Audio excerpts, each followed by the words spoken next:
for choosing KMS Performance. Today we're going to talk about Pro Super Tuner from Screamin Eagle. Now, the point of any EFI tuning software is to actually give you the communication means and the tools to go in and actually calibrate the correct air-fuel ratio for any bike given the aftermarket accessories that are applied, meaning intake or exhaust systems. Now, traditional fuel injection systems, generally speaking, come in two different styles. Some styles you'll have a set of gauges, which these are going to give you basically your tools that you can go in and actually make adjustments to the map. And the map may be throttle position or manifold air pressure over engine speed. A second style of traditional EFI software is where you have what I call the bouncy ball. And basically what it is you'll be given a map, and the map will be represented with throttle position or KPA or manifold air pressure over engine speed. And basically what you do is you kind of just follow the cursor or the bouncy ball or the highlighted map section to go ahead and make your adjustments for the proper air-fuel ratio. The Super Pro Tuner is much different, and let me go ahead and explain that. The difference between the Pro Super Tuner from Screamin Eagle and the traditional software is they do not give you this format here. You must use the features of the actual Super Tuner itself to go ahead and make the proper adjustments for the bike given the aftermarket accessories applied. What we're going to do in this video is we're going to actually go through a whole bunch of steps, and then we're going to go over to the dyno and then go through these steps one by one just to help out the tuners that are having a hard time with this system. Okay? The first step is what you want to do is go in and actually load or retrieve from the actual Harley itself the EFI file that is most appropriate for the application, given the motor size, given the aftermarket exhaust system, given the intake that's on it.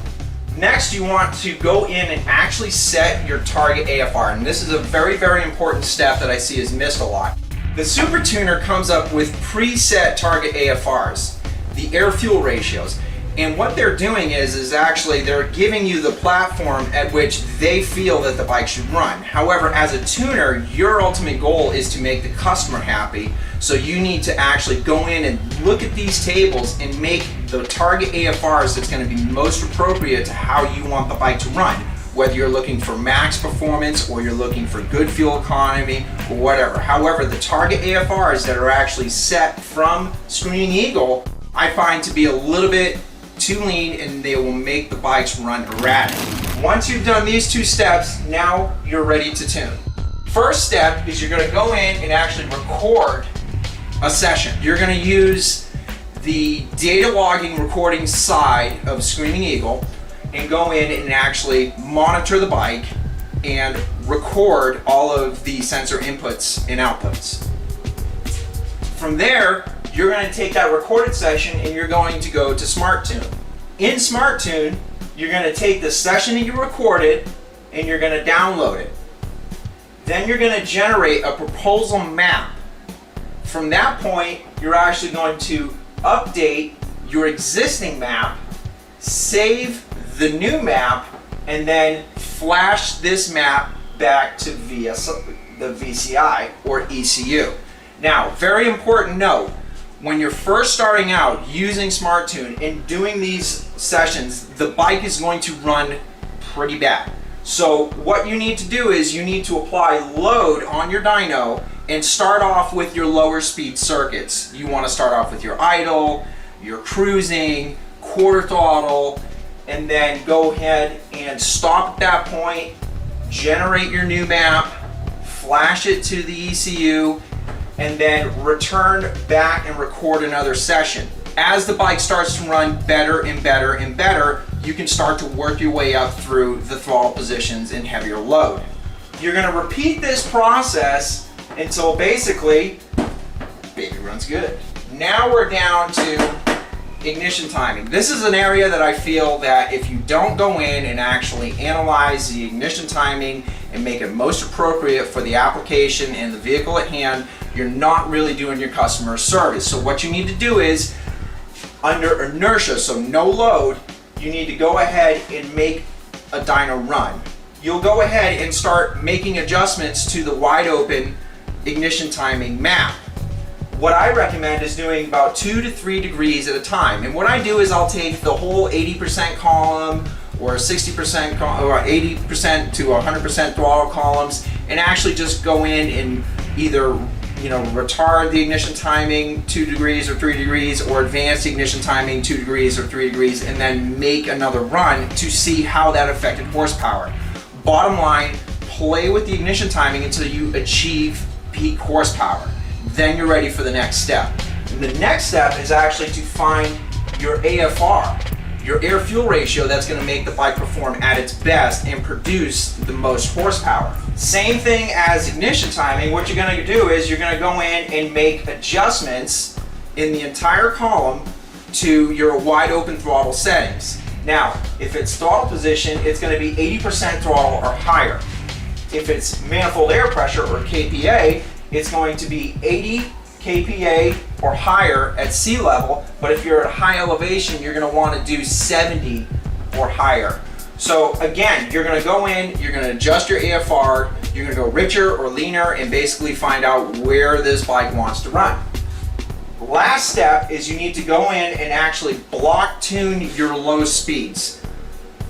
Smart Tune uses O2 sensors to actually develop some of these maps, and at idle and low speed, basically around 2000 RPM, there can be a lot of reversion going on. Basically, if the exhaust system is a very open exhaust, you're going to find your reversion pulses will actually throw your O2 sensors off a little bit, and you really can't just completely rely on the Smart Tune. So what I do is I go in and I actually block tune my idle and my low speed circuits manually to ensure that the bike is actually going to run really good for the customer.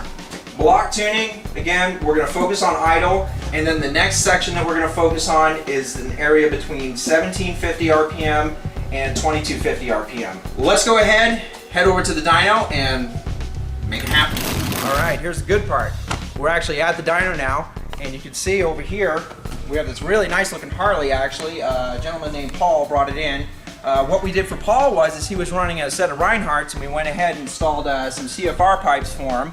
Now these have actually been notorious to actually run poorly with the Super Tuner, and we found that it's not really the pipe's fault. It's more along the lines of misunderstanding the fuel injection system at hand. Now, if you come over with me, we did the exhaust system swap, and you can actually see that the blue run here, this is actually the CFRs, which actually make quite a bit more torque than the pipes that we took off. The horsepower, we picked up right around 1 horsepower as well. So again, it's not really the pipes.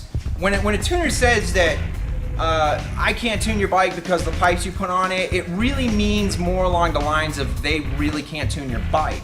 The Screamin Eagle product is a very good product in the sense that it lets you do a wide spectrum of air-fuel changes. It pretty much boils down to the tuner's understanding of that software, how to use it, and how to get the settings correct for any application. And just by the way, these are the set of pipes that we took off. I'll also take a look at some of my wide open throttle setting. 12.8 seems to be pretty good here. 12.8 seems to be pretty good here. I'm pretty happy with that. But again, in this area right here, that's actually going to be, just generally speaking, a little bit too lean. I also noticed that there's some 14.1 values in here. I'm going to go ahead and try to change those to 14.0. Now, at this point, the bike is not receiving this information, so you need to actually go ahead and flash this to the actual ECU itself. So what we're going to do is we're going to hit Save As, and at this point, I like to title it with the customer's name. Type in Paul, test, hit Flash, and it's going to pull up information for the bike, and hit Program ECM.